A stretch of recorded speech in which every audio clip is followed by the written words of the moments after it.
السلام عليكم ورحمة الله وبركاته نحمده ونصلي ونسلم على رسوله الكريم أما بعد. It's the blessed month of Ramadan, and I just wanted to share some tips and tricks for Imams and for Qurra who are going to be leading Taraweeh and Qiyam.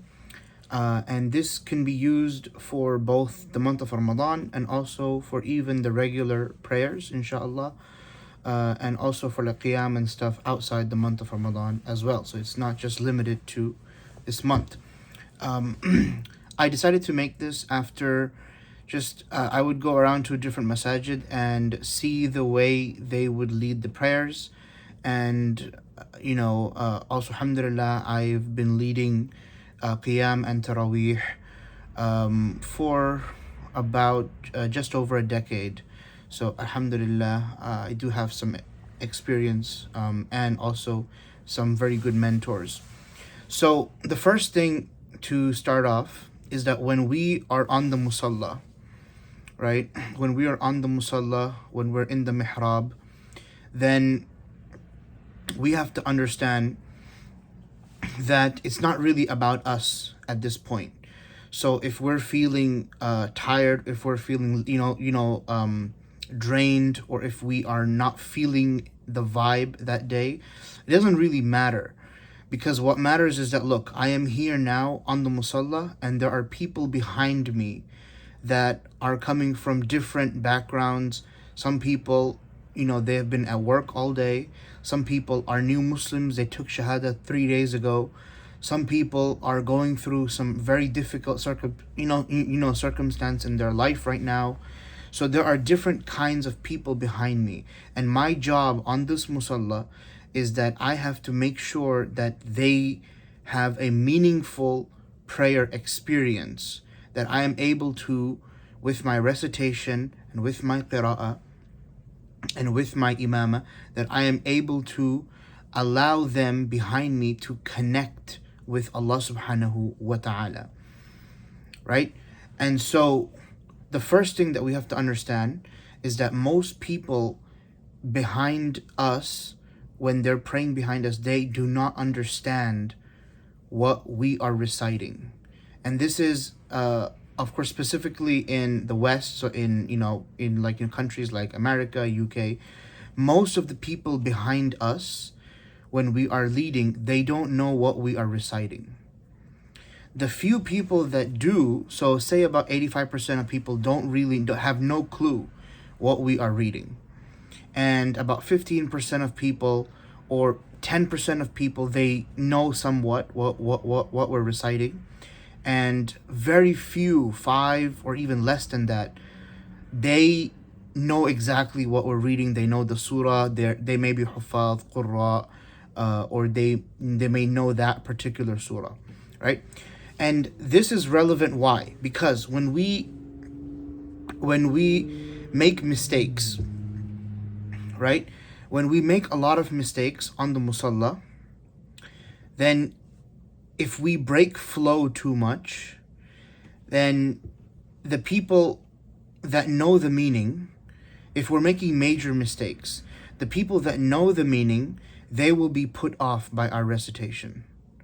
So if we make a whole bunch of mistakes and it's altering the meaning, it's not mistakes in the tajweed, but it's mistakes in the actual word, right? So like, for example, if we make a major blunder, like وَكَانَ الشَّيْطَانُ لِرَبِّهِ كَفُورًا, and instead we say غَفُورًا or something, then that person who knows what we're reading is just going to be thrown off and is not going to be able to concentrate on the prayer. Right? Now, that is for the people that know what we're reciting. For the people that don't know what we're reciting, if we are constantly like, وَكَانَ الشَّيْطَانُ or وَكَانَ الْإِنسَانُ, if we're constantly getting stuck and, stuttering and pausing a lot, that is also going to make them lose focus. And it's going to distract them from the prayer, and they're not going to be able to concentrate on what you're reciting, because they're going to be like, when is the next mistake going to come? Or oh my God, this Imam today is really making a lot of mistakes. I wonder if the surah is like hard for him. So their mind is going to start drifting somewhere else. Why? Because we are making mistakes. So obviously the primary thing is that whatever we're reciting that night or for that prayer, we have to know it absolutely well, to the point where we can read it passively, and we don't have to be actively reading it. So actively reading is when we're thinking exactly what comes next. Passively reading is basically like reading the Quran on cruise control, where we can focus on the tone, so the maqamat. We can focus on tajweed, and we can focus on the meaning ourselves. So that, and of course this is like more advanced, where we are focused on the meaning, and we're reciting the Quran on cruise control. And so what that does is that allows us to also, reflect on what we're reciting, and that has a different kind of spiritual effect on the entire congregation. Because if we feel what we're reading, that will have a profound effect on the people behind us, right? So the most important thing is that we have to know very well that part that we are going to be reciting for that prayer, right? Now, after that, the second most important thing, and perhaps this could be the most important thing, right? But the second most important thing is the tone that we are reciting with. And I will explain what I mean by tone, because it constitutes of different things. So it's not just one thing. The tone that we recite with is very important, and it's a make or break deal for the people behind us. If we have very good qira'ah, like we know our stuff, but our tone is off, then even though people will try to be, focused behind us, they will eventually be put off, or they will tire out because of our tone. So even if we have good, dawr, we're not making any mistakes, but our tone is just draining. It's just so tired, like we just woke up, or we're just really not feeling that, Taraweeh, or we just recite like that, like Alhamdulillahi Rabbil Alameen, Ar-Rahman Ar-Rahim, Maliki Yawmiddin. Like that just puts people off, right? And it tires people out, right? Because we sound tired. So the way in which we recite, we have to have this vibrance, this energy, and that will, of course, we will feel energetic, and inshallah, people behind us will also get the passive effects of that energy, right? Now, the tone of the recitation has different things under it. So the first thing, the substrate, the foundation of the tone is tajweed. Without tajweed, there is no tone. A person could have amazing voice. He could be an ex-singer or something like that, an amazing, vocal control. But if there is no tajweed, then no matter what or how that person recites, people will eventually lose focus. And especially people that know a little bit about tajweed. And even people that don't know tajweed, it'll throw them off. If you're not making ghunna, or if you're making ghunna inconsistently, or if the mudud are all inconsistent, it'll throw people off, right? So the foundation of tone is going to be tajweed, right? And this is the most important thing, also because reading with tajweed is fard. Like Allah subhanahu wa ta'ala, He has mandated that we recite the Quran with tajweed. So there is an additional kind of factor to that. Now, on top of having good or at least passable tajweed, is going to be the kind of the way in which we are reciting, right? So this will be vibrancy and volume, right? So vibrancy means that we recite in a way that brings energy to ourselves and to the people behind us. So there are different maqamat. For example, maqam ajam is a very vibrant maqam, right? And for people that say, well, I don't know the different maqamat, every time we recite, we are already reading on a maqam. It's just a matter of, can I identify this maqam, or am I not able to identify the maqam, right? So when we read, for example, in maqam ajam, it's a very vibrant maqam, right? So Alhamdulillahi Rabbil Alameen Ar-Rahman Ar-Rahim Maliki Yawmiddin. So when we read in this tone, right, and then we also have to add volume.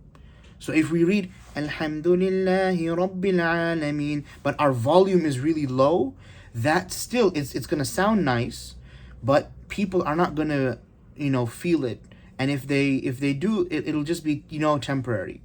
So when it comes to volume, that will be with either the mic system, right? So we have to make sure that wherever we're reciting, they have a decent mic system that is able to that is passable. It doesn't have to have like the echo and stuff like that. It just has to be able to amplify your voice so that you don't bust your vocal cords, right? Because you're gonna have to do this prayer not just one night, right? So for Ramadan, it's gonna be 29 nights, and it's gonna be Qiyam nights. So you don't want to mess up your vocal cords, right, by screaming. Also, if you are just screaming, that is also gonna put people off, right? Because they will hear that, look, this person is like, it's like, breaking his, vocal cords. So that also puts people off. So we have to read in a loud volume, make sure that the mic is very close to our mouth, and also ourselves, we have to bring a little bit of volume to how we are reciting, right? That coupled with vibrancy. So reading on a maqam that is vibrant. Now, this doesn't mean that we have to maintain this the whole time. Now, this will tie in with some of the more advanced tips, later on in the video, that, to vary between the different maqamat and the different tones, so to keep people on their toes. But so far, the main thing is, of course, going to be our memorization. It has to be absolutely good, right? And then after that, our tajweed has to be at least decent, right? And then what I mean by decent tajweed is that we are pronouncing the letters where each letter is from the makharij, and each letter is distinguishable, right? So it doesn't have to be to the level where, mashallah, like you got ijaza or something, right? But it has to be, distinguishable. Like your dad should be distinguishable from dha. If they're both sounding the same, then that is not like a passable level of tajweed. You will still be making mistakes in tajweed, right? And then also you are consistent with your tajweed. So the mudud are going to be consistent. You're not doing qasr here and then you're doing tawassut somewhere else, but you're consistent on your mudud, and your ghunnas are also consistent, right? So you're stretching the ghunnas in a consistent amount. Your qalqalas are consistent. So that's basically like passable, tajweed, right?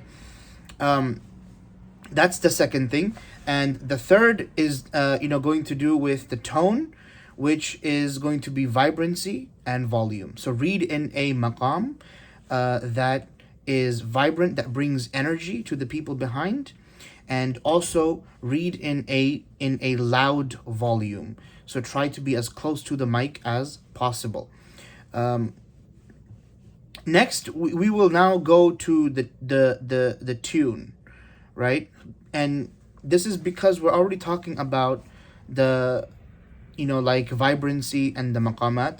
So we'll just talk a little bit more about tune before we get to the other stuff about salah. So when we read with maqam, and we all read with a maqam on some level, right? So the key is to now identify what kind of maqam we are reading. So we can watch some videos, that showcase the different maqamat, and we can see, well, oh, I read, similar to this, so we can have a recording of our own recitation, and then we can play it back and listen to ourselves, and then we can identify, like, okay, I read kind of like a mix between Ajam and Kurd, or I read like a mix between Nahawand and Kurd, or I sometimes vary between Kurd and Ajam, or I am reading Bayati, and once we identify what kind of maqam we are reading, then we can go to varying the different maqams. So sometimes you want to change it up a little bit. You don't want to keep the same maqam every single time.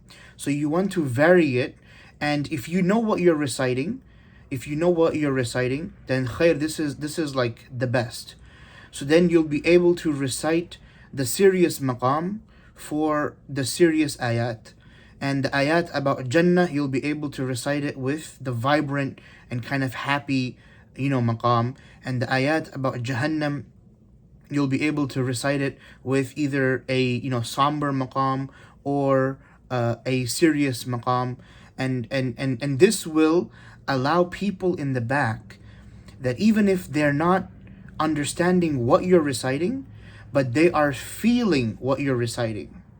So this will have this added benefit.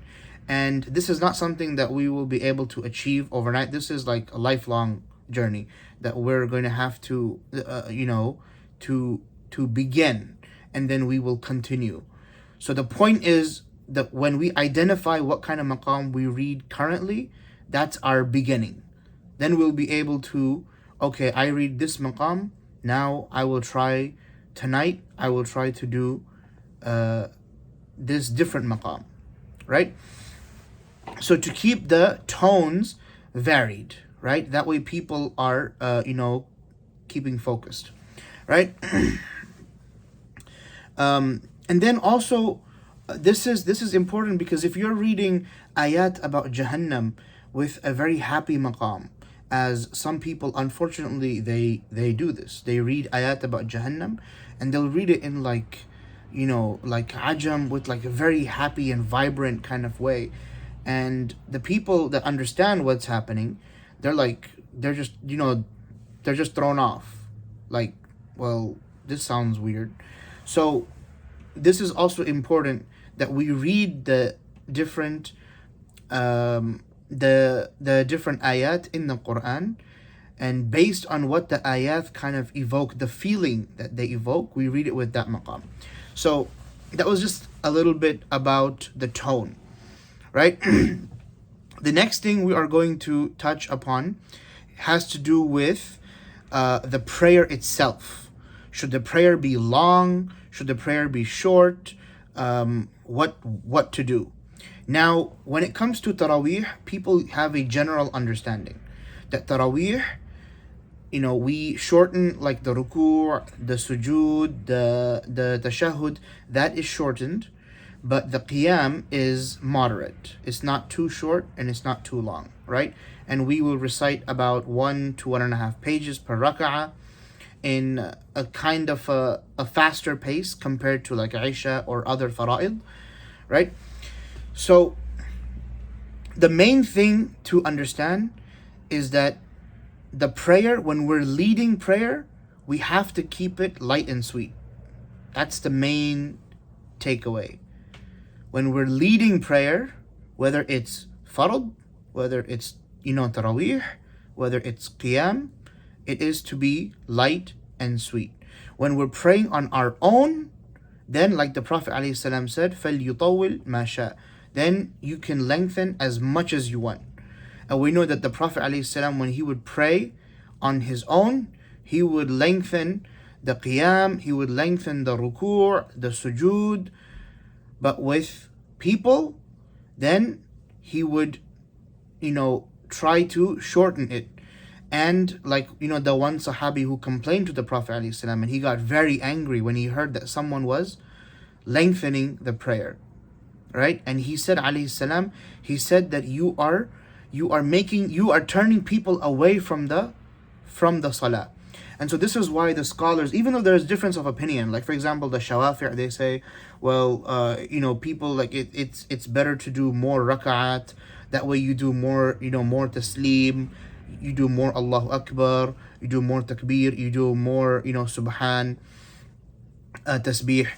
And then the Hanafis, they say, well, it's better to have longer qiyam. This is all to do with praying on your own.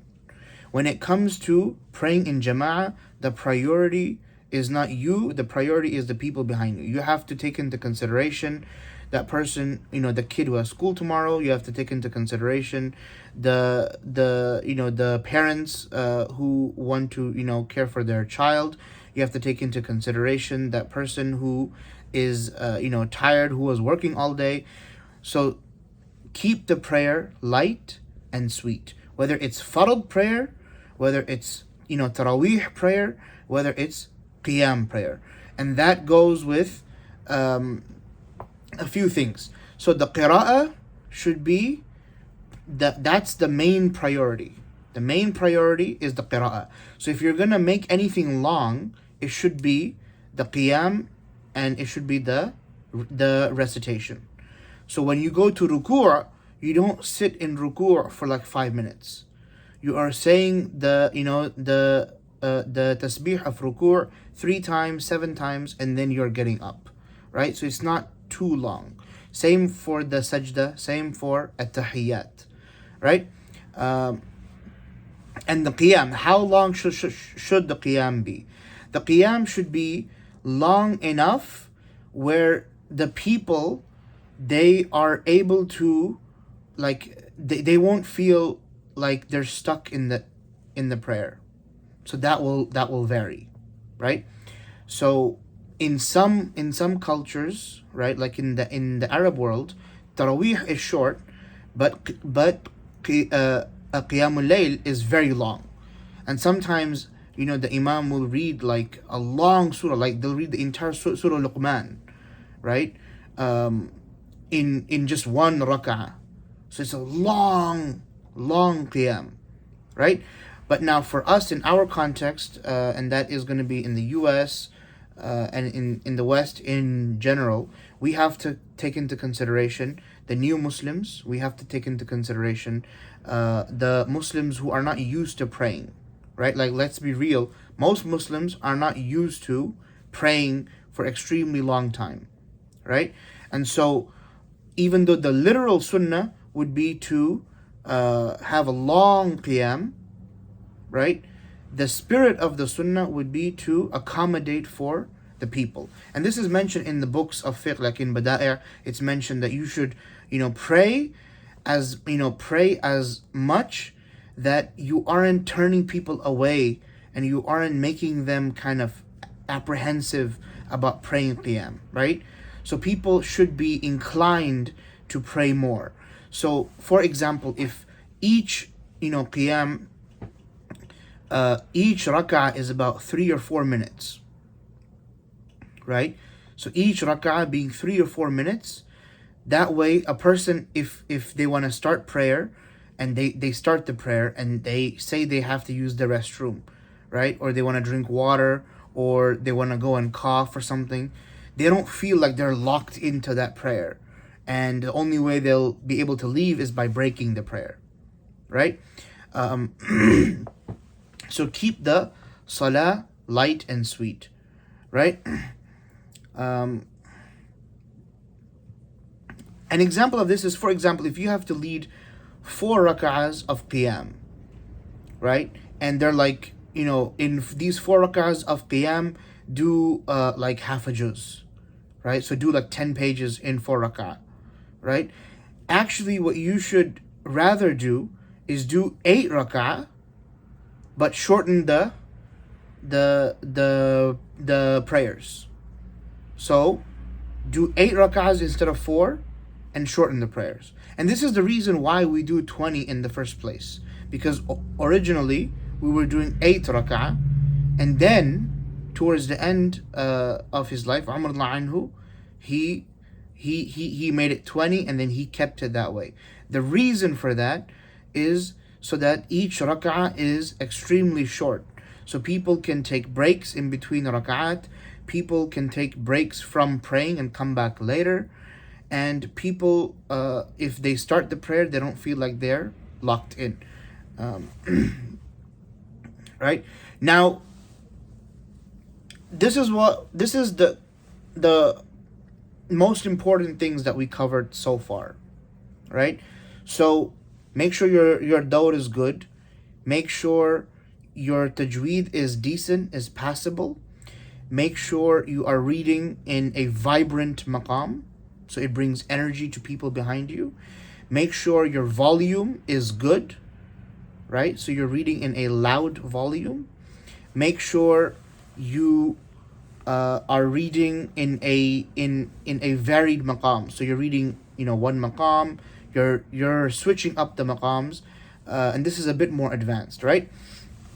And then keep the salah light and sweet. So make the qira'ah the priority. So the ruku', the sujood, and the tashahhud will be shortened, but the qira'ah will be moderate, not too long and not too short. So about 1 to 1.5 pages. In my understanding, 2 pages is like the limit if you're trying to read it at a like a slower pace, and then 2.5 pages per rak'ah is very long, right? Because then you'll have to read at a faster pace, and you'll sacrifice either tajweed or the tone and the vibrancy, right? And we don't want to do that. So next we have some tips for the more advanced, right? And some of you, mashallah, you guys are already on that level where you'll see these tips and you'll be like, these are not advanced, I'm already doing this, alhamdulillah, right? But this video is for beginners. It's for people that they have been leading for some time, for a few years, and they may not not be applying all of these things, right? So some additional stuff for advanced reciters. Now, you want to visualize where you're going to stop. Ma'rifatul wuquf. This is very important. Sometimes I pray behind people and they stop towards the end of an ayah and then they go all the way back to the beginning. And they read the whole ayah again with all the long mudud, and it just feels like it's just being dragged out, right? So visualize where you're going to stop from before, right? This also ties in with the dawr, because sometimes if you stop in a very weird place where you don't usually stop, that could throw you off and you could make a mistake. So that's another kind of subtle point for the qurra. Know where you're gonna stop, right? And also, you don't always have to go back for i'ada. You don't always have to go back for i'ada, right? So if you're reading an ayah and for example, right? For example, if I'm reading in Surah Ash-Shu'ara, وَأَوْحَيْنَا إِلَى مُوسَىٰ أَنْ أَسْرِ بِعِبَادِي, and I stop there. So I stopped, أَنْ أَسْرِ بِعِبَادِي. Now, I can either go back to وَأَوْحَيْنَا إِلَى مُوسَىٰ أَنْ أَسْرِ بِعِبَادِي, right? But that is going to drag out this ayah. Now, why am I going to do that? So instead, I should make i'ada from أَنْ أَسْرِ بِعِبَادِي إِنَّكُمْ, right? Or what I could do is, if I stopped in أَنْ أَسْرِ بِعِبَادِي, right, then I could also read إِنَّكُمْ مُتَّبَعُونَ. right? Now that you'll have to know the meaning of what you're reciting, right? So then you'll be able to do this. But otherwise, if you don't know the meaning, or if you're new to the whole waqf thing and you don't really know how to stop properly, then just stick to making i'ada. So when you make i'ada, try to make i'ada from the shortest a possible way. So don't go too many words back. Go a few words back or one word back. So if I stopped وَأَوْحَيْنَا إِلَى مُوسَىٰ أَنْ أَسْرِ بِعِبَادِي, that I will start from أَنْ أَسْرِ بِعِبَادِي إِنَّكُمْ مُتَّبَعُونَ, right? So that was an example of a very short ayah. I think let's go to like some of the longer ayahs, right? So for example, if I'm reading Surah Al-Ma'idah, so I'm reading ayah number 2. وَلَا يَجْرِمَنَّكُمْ شَنَآنُ قَوْمٍ أَن صَدُّوكُمْ عَنِ الْمَسْجِدِ الْحَرَامِ أَن تَعْتَدُوا. And then I continue. وَتَعَاوَنُوا عَلَى الْبِرِّ وَالتَّقْوَى وَلَا تَعَاوَنُوا عَلَى الْإِثْمِ. And then I stop, right? So now I'm going to make i'ada, right? So I can go back. وَلَا تَعَاوَنُوا عَلَى الْإِثْمِ وَالْعُدْوَانِ. I don't have to go to وَتَعَاوَنُوا عَلَى الْبِرِّ وَالتَّقْوَى وَلَا تَعَاوَنُوا. I can start from وَلَا تَعَاوَنُوا عَلَى الْبِرِّ على الإثم والعدوان. So I just go one or two words back, right? Now this next ayah I think will be a much better example. So if I'm reading حرمت عليكم الميتة والدم ولحم الخنزير وما أهل لغير الله به. Now I stop there, right? Now I will go back. وما أهل لغير الله به والمنخنقة والموقوذة والمتردية. Now I stopped in والمتردية. I'm gonna continue from والمتردية والنطيحة وما أكل السبع. Now if I wanted to, I could have continued from والنطيحة. I didn't have to go to والمتردية. I could have continued والنطيحة وما أكل السبع إلا ما ذكيتم وما ذبح. Right? So I don't have to make i'ada always. But if I want to keep it safe, then I will make i'ada. But when I make i'ada, I will simply go back one or two words. I don't have to go back 3, 4, 5 words because that will just drag out the ayah. Right? One more example. اليوم أكملت لكم دينكم وأتممت عليكم نعمتي ورضيت لكم. Now I stopped over here. I will continue. ورضيت لكم الإسلام دينا. Right? Now, for example, if I stopped in a different place, so let's read it again. اليوم أكملت لكم دينكم وأتممت عليكم نعمتي. If I stop there, right? Now, where should I continue from? Should I go back to أتممت عليكم نعمتي? I can do that, right? Or I could just read from ورضيت لكم الإسلام دينا, right? So I can continue from there. So that was just on knowing where to stop. Is very important so you don't drag out the ayah, right? The next tip is shorten the mudud ever so slightly. Ever so slightly shorten the mudud in the prayers. So for example, like slightly. I'm not talking about like major, right? So for example,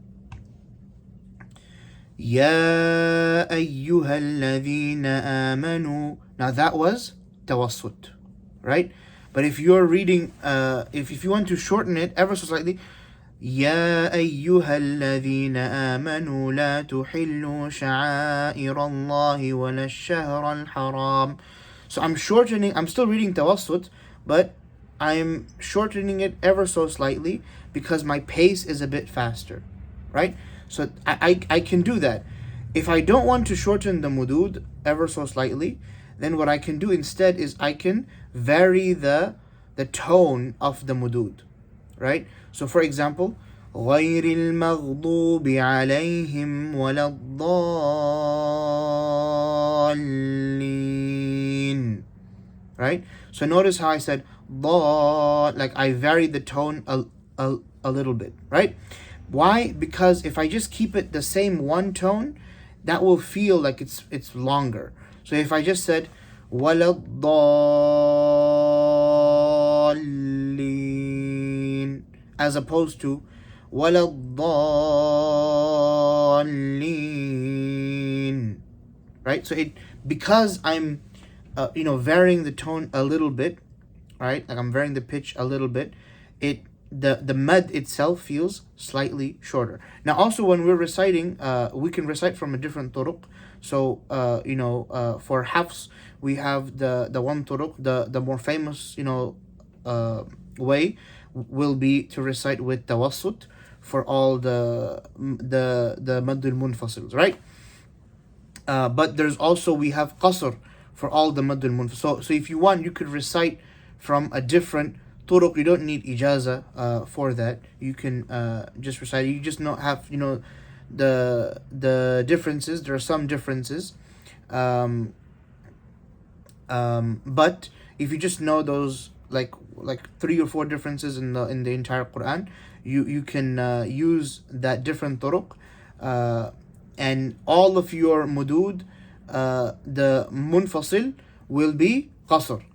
So you won't have to read like يا أيها النبي اتق الله. You just read يا أيها النبي اتق الله ولا تطع الكافرين والمنافقين, and then واتبع ما يوحى إليك من ربك. So you can shorten the mudud, right? For that one, even though you're reading qasr, you should pull it a little bit more, so that it doesn't feel like you're just not reading the mad at all. So واتبع ما يوحى إليك, that will be qasr, but you can read a little bit longer. ما يوحى إليك, so just like a fraction of a second longer, right? Very subtle stuff, but these are tips for advanced reciters. Now the next one, if you make a mistake, right, how you are corrected, that can also affect the people behind you. It can cause them to lose focus, and you can, if you are good, you can correct yourself in a manner that people behind you they have no idea that you made a mistake, right? So if you make a mistake and someone corrects you, don't break the flow, right? So if you read Wallahu bima ta'maluna khabir, and then someone behind you says it's basir, don't say basir. That will break the flow, because then people will be like, oh, this guy, he read khabir and now he's reading basir. This guy has no idea what's going on, right? Instead, what you should do is you read Wallahu bima ta'maluna basir, and then someone corrects you, it's actually khabir. You say Wallahu bima ta'maluna khabir. So you read that part again and you change the tone a little bit, right? So you can do that. So for example, if you read وَمَا أُهِلَّ بِهِ لِغَيْرِ اللَّهِ, and then you obviously read wrong, because in Ma'idah it's لِغَيْرِ اللَّهِ بِهِ. So you read وَمَا أُهِلَّ لِغَيْرِ اللَّهِ بِهِ وَالْمُنْخَنِقَةِ. So you change the tone a little bit and you read that part again, right? So that you maintain that flow. You don't want to break the flow, because once you break the flow, then people are going to, like, once it becomes like a normal thing that you always break the flow, people are not going to be able to focus, because they're going to be like, oh my god, if I focus, he's going to make a mistake, just now, and then I'm going to lose that focus, right? So when you're corrected, try to maintain the flow. So repeat that part again, with a different tone, right? The next one is, and this is not just for advanced, this is for even the beginners. Don't edge people, right? Meaning, don't recite the ends of ayahs slow and have people in the back think, oh, this guy's about to go into ruku', right? And then no, you just continue, right? So for example, if I read in Surah Yusuf, ثم يأتي من بعد ذلك سبع شداد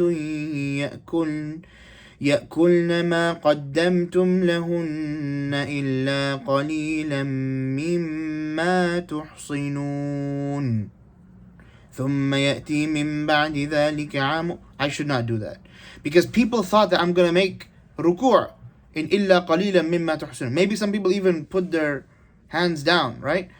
And now I'm continuing. So don't do that.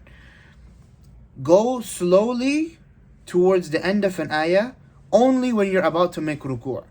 So read ما قدمتم لهن إلا قليلا مما تحصنون ثم يأتي من بعد ذلك عام فيه يغاث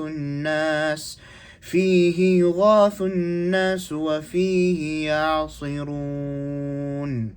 And then Allahu Akbar, right? So that way people know that, okay, he is going to ruku'. Don't do this if you're not going to go into ruku', right? If you're not going to go to ruku', فيه يغاث الناس وفيه يعصرون وقال الملك ائتوني به, right? So you just maintain that pace. You don't slow down and then continue without going. So don't edge the people behind you. Even though that will keep them on their toes, that's not a very good way. They won't be able to concentrate, right? The next tip is keep people on their toes. The people behind you, especially today, we have very low attention span, right? So keep people on their toes. Recite different variants of the maqam you're reading, right? So if you're reading ajam, and ajam is very easy to tap into, like kurd, bayati with ajam. So ajam is a very good, like, a baseline maqam to read. It's very vibrant. People love it. It's also very nostalgic, because a lot of imams would read it like early Y2K. So it's very nostalgic. You're gonna have all the old uncles thinking back to like 2005 and stuff, back to the tape recorder days. So keep people on their toes, though. So for example, one way to easily do this is with the Fatihas. So this goes to the next point.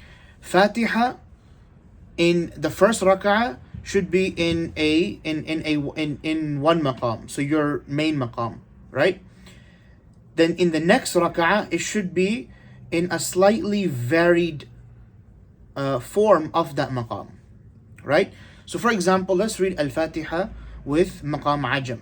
So in the first rak'ah, you'll read Alhamdulillahi Rabbil Alameen Ar-Rahmanir Rahim Maliki Yawmiddin إياك نعبد وإياك نستعين اهدنا الصراط المستقيم صراط الذين أنعمت عليهم غير المغضوب عليهم ولا الضالين.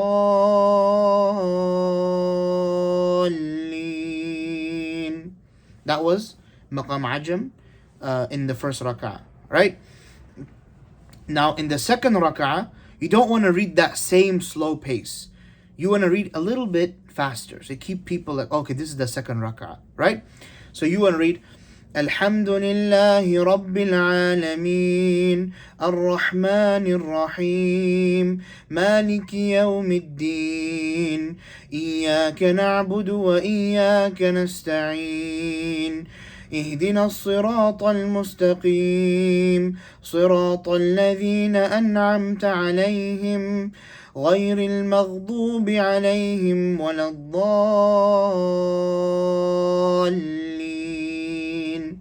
So that was also ajam, but I kind of tapped into a different maqam, right?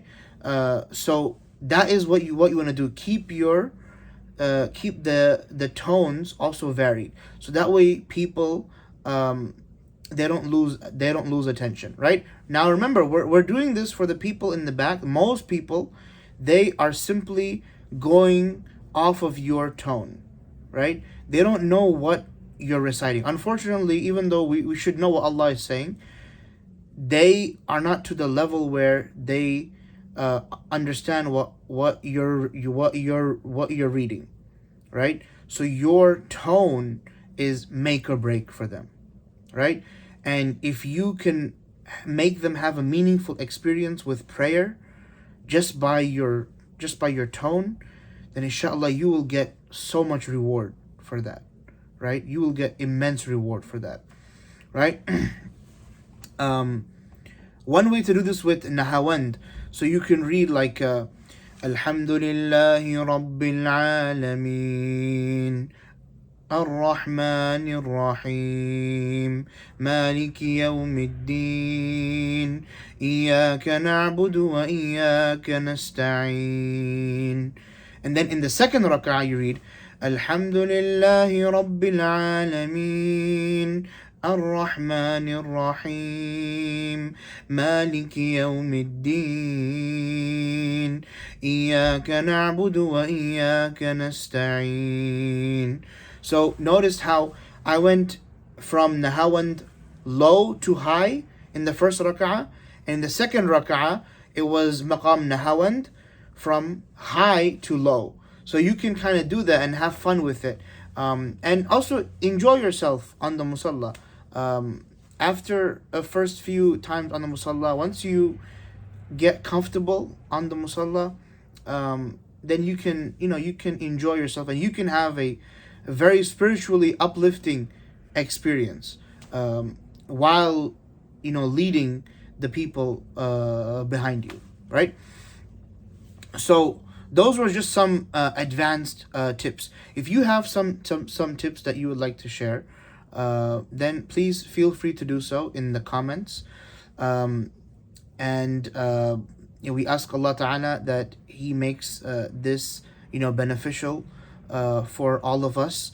The entire objective is that we want the Muslims in the back that are praying behind us, we want them to have a special connection with Allah through our prayer, through our recitation, through our Qiyam, through our ruku', through our sujood, right? When we say Allahu Akbar for the ruku', for the sujood, maintain that maqam, right? If you're doing it in ajam, then maintain that maqam, right? If you're doing in Kurd or Nahawand, maintain that maqam, right? So that the entire prayer is just spiritually uplifting for the people in the congregation, and also for the Imam, for you, inshallah.